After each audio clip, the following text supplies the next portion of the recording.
नमस्कार, मैं संजय सिन्हा। मुझसे कई लोग पूछते हैं कि मैं रिश्तों पर इतना क्यों लिखता हूँ, मैं भावनाओं पर इतना जोर क्यों देता हूँ, क्या भावनाएं ही सब कुछ है। जिन दिनों मैं पढ़ रहा था, हमारा परिचय उस शहर में एक बहुत सीनियर IAS अधिकारी से था। वो बहुत ईमानदार और सज्जन व्यक्ति थे। मैं बहुत छोटा था, लेकिन जब कभी उनके घर जाता तो उस बहुत बड़े घर में बहुत सारी खामोशी मुझे नजर आती थी। हालांकि उनके 2 बेटे थे और दोनों बेटे बहुत होनहार और अच्छे थे। बड़ा बेटा पढ़ने में बहुत काबिल था, डॉक्टरी पढ़कर इंग्लैंड चला गया था आगे की पढ़ाई के लिए, फिर सुना कि वहीं रह गया। छोटा बेटा भी बहुत योग्य था, उसने भी कुछ अच्छा ही किया। पत्नी की मौत हो चुकी थी, उनके घर की आन बान शान सबसे अलग थी। हम लोग जब भी उनके घर जाते तो लगता कि सचमुच किसी बहुत बड़े आदमी के घर आए हैं। बड़े से मेरा मतलब उनके पूरे व्यक्तित्व से था। वो बहुत कम बोलते थे, बहुत कम मुस्कुराते थे, ज्यादा समय लिखने पढ़ने में लगाते थे। मैं उनके घर पर जितनी बार गया, मुझे उनके घर की खामोशी काटती थी। समझ में नहीं आता था कि यहाँ सब कुछ तो है, फिर वो कौन सी चीज है जो मुझे कचोटती है। फिर मैं नौकरी करने दिल्ली चला आया। एक दिन खबर आई कि वो चुनाव लड़ रहे हैं। मुझे बहुत खुशी हुई। इतने सज्जन और ईमानदार व्यक्ति राजनीति में आ रहे हैं तो यकीनन बहुत अच्छा है। उन्होंने अपने प्रशासनिक कार्यकाल में जो इज्जत कमाई थी, जो शोहरत उन्हें मिली थी, उसी का फल था कि लोगों ने उन्हें राजनीति में हाथों हाथ लिया। वो चुनाव जीत गए। हालांकि चुनाव जीतने के बाद मैं उनके घर नहीं गया, लेकिन मुझे हमेशा लगता था कि अब वहाँ रौनक होगी, हंसी होगी, ढेर सारे लोग होंगे, चहल पहल होगी।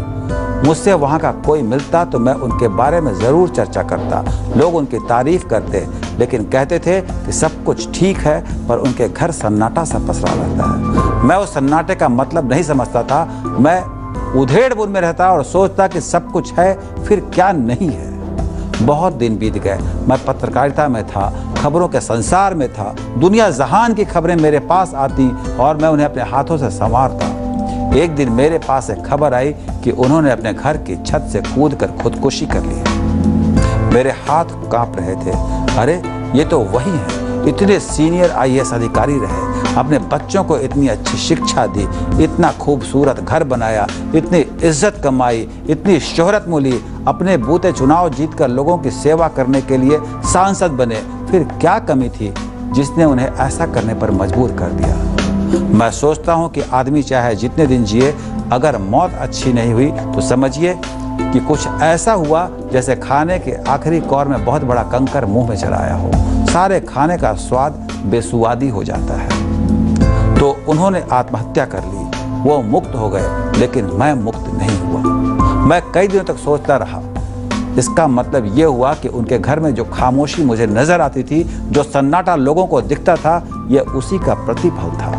आप इस सच पर यकीन नहीं करेंगे, लेकिन सच यही है कि कई वर्षों के बाद जब मेडिकल साइंस और उन्नत हो चुका होगा, जब हम बीमारियों पर नियंत्रण कर चुके होंगे, जब हम धन धान्य से संपूर्ण हो चुके होंगे, जब सारा वैभव हमारे पीछे होगा, तब हम में से बहुत से लोग अकेले पड़ चुके होंगे।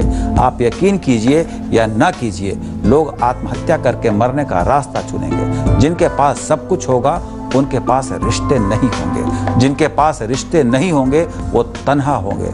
जो तन्हा होंगे, वो एक दिन खुद से ऊब जाएंगे। जो खुद से ऊब जाएंगे, उनके लिए जीने का अर्थ खत्म हो चुका होगा। मैंने खबर पढ़ी है तो आपने भी एक खबर पढ़ी होगी कि यूरोप में कहीं आत्महत्या शहर बनाया गया है।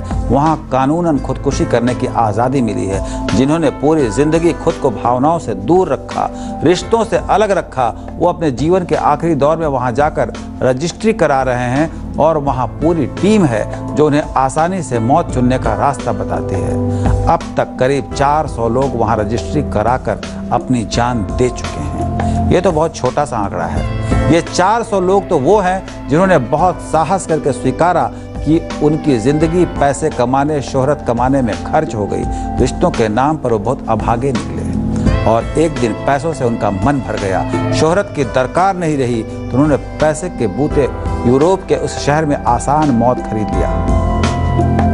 मिला क्या? कुछ नहीं। इससे तो बेहतर होगा कि आदमी भावनाओं से खुद को संचालित होने दे, लोगों से रिश्ते बनाए, खुलकर हंसे, खुलकर रोए, एक दूसरे के हाथों में हाथ डालकर जिए। मरना तो सबको है, लेकिन मौत में यम का खौफ ना हो।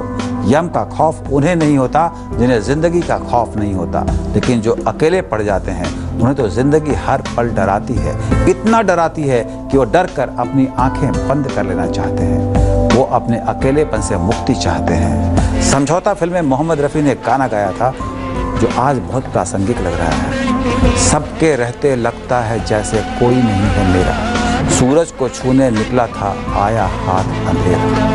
उम्मीद है कहानी का मर्म आप तक बहुत स्पष्ट रूप में पहुंचा होगा। आप भी मेल भेजिए, आपके मेल का हमें इंतजार रहता है। ईमेल आईडी है sskahani@aajtak.com।